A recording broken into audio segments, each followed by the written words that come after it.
فما لکم پس شوی دی تاسو له ای مؤمنانو فی المنافقین چې د منافقینو په باره کې فئتین دوډلې والله الله تعالی ارکسهم نسکور کړي دي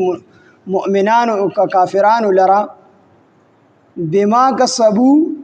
په سبب د هغه سوچ دوی کړي دي د آیاتونو کې د منافقانو په باره کې فیصله کن خبرې دي درې ډلې دي او دا درې ډلو جدا جدا احکامات دي په دې کې نو دې کې هغه آیاتونه هغه احکامات بیانېږي کوم چې د درې ډلو دي نو دې آیاتونو کې د یوې ډلې حکم بیانېږي او هغه ډله بیانېږي د بل آیات کې بیا بل ډله بیانېږي او دا غي حکم بیانېږي نو فما لکم فی المنافقین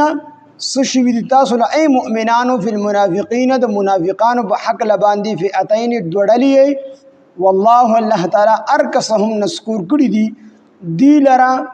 کفر طرف ته بما په سبب د هغه سو کسبو چې دوی کړي دي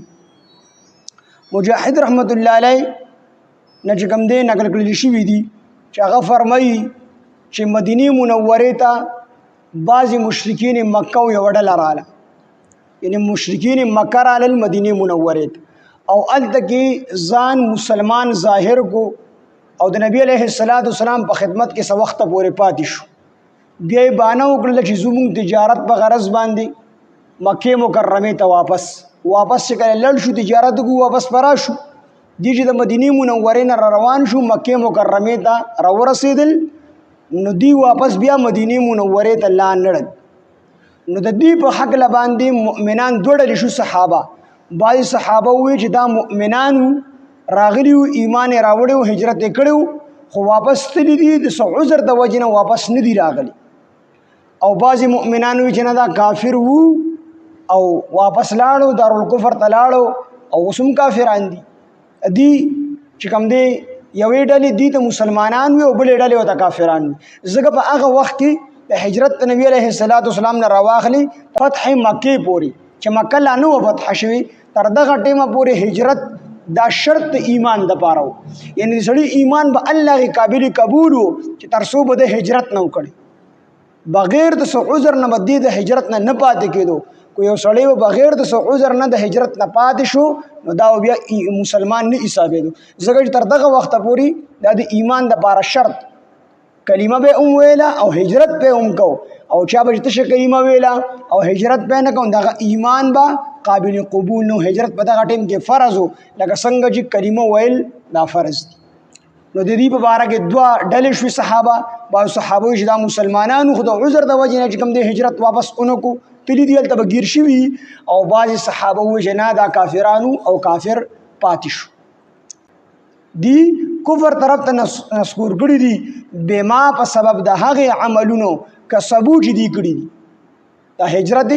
واپس مکه مکرمه ته وکړو او واپس هجرت اونکو او دغه رنګ نور د کفر عملونه کوي نو د دې وجه نه الله پاک د دې زړه کفر طرف ته نسکور کړی دي دا کافران دي څوک چې الله گمراهږي هغه ته څوک هدایت نشي ورکولی نو دې کې دغه منافقانو ذکرو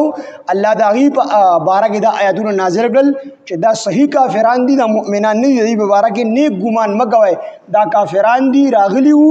او دلته کې په خله باندې ایمان راوړو خو د زړه نه دي مسلمانان شوي نه دي واپس دارالکفر ته لاړو کافران پاتې شو ودو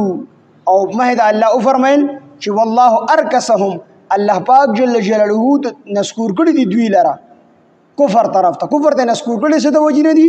بما کسبو په سبب د هغه عملونو کسبو چې دي کړی دي تاسو ما ویلو چې کوم انسان په خپل اختیار سره ګناه طرف ته دلالت طرف ته کفر طرف ته یو قدم اوچت کی نو دا دویم قدم ول بیا الله ورپسې اوچت ځکه ډومبه قدم د اوچت کړی دي څنګه چې یو نیکی بل نیکی راکاږي د کشان دی یو ګناه بل ګناه بیا راکاږي انسان یو ګناه په خپل اختیار سره وګو د بل ګناه ودی بیا خامخا کی دی د بل ګناه یو ګناه بیا بل ګناه راکاږي نو چې کوم سړی په خپل اختیار سره ګناه طرف ته یو قدم اوچت کی دلالت گمراهه کفر طرف ته یو قدم اوچت کی دا دوی مول بیا الله پاک اوچت نو الله فرمایي چې دې تاسو هدایت نشي کولای چې څوک الله گمراه کړی دي هغه د بعد هدایت لار مګورئ تاسو خو د هغې دپاره د هدایت لاره ګورئ، حالانکې هغوی تاسو ګمراه کول غواړي. تر دې پورې د دین او دوستانه دي سره مه پیدا کوئ. د دې په باره کې نیک ګمان مه کوئ چې دا مسلمانان دي، دا مؤمنان دي. تر څو پورې چې دي ایمان نه راوړی او هجرت یې نه کړی، هجرت ورله شرط، هجرت تر څو نه کړي. فی سبیل الله په لاره د الله کې. فإن تولوا بیا کو چې دوی مخ واړو د هجرت کولو نه، فخذوهم نو اونیسئ دوی لره، وقتلوهم او قتل کړئ دوی لره، حیث وجدتموهم کوم ځای کې چې تاسو ومومئ دوی لره. چې کوم ځای کې خو بیا وصبر شو نو بیا قتل وای، چې هجرت نه مخ واړو، هجرت یې ونه کړو، دا پاخه کافران دي، د دې حکم بیا د کافرانو دی. چې کوم ځای کې تاسو وصبر شو دی بیا قتل وای.